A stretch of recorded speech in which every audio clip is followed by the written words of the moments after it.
mga ka-trending, welcome back to ZK Trend. Latest update naman tayo ngayon para sa ating Donnie Pangilinan at Bel Mariano. Spotted nga kahapon si Donnie Pangilinan kasama nga ang kanyang kapatid na si Benji at si Jello, lumipad nga pang Vietnam. Makikita rin dito na nakapag-IG story pa si Donnie habang nasa Hanoi, Vietnam.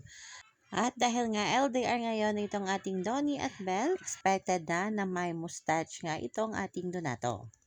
At sa Hanoi, Vietnam rin, ipinagdiriwang ni Benji Pangilinan ang kanyang kaarawan. At habang si Bel Mariano naman ay spotted nga kaninang umaga na for the recording na para sa ASAP bukas. At talaga namang sobrang busy ngayong araw si Bel Mariano dahil kasalukuyan na dito ang nagtitaping para nga sa movie niyang Meet, Greet, and Buy.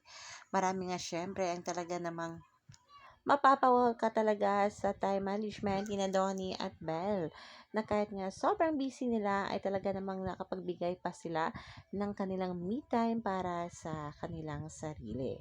Yan lang muna ang pa-update natin ngayon mga kabab. Stay tuned for more Don Bell updates. Hanggang dito na lang. Maraming salamat sa inyong patuloy na panonood.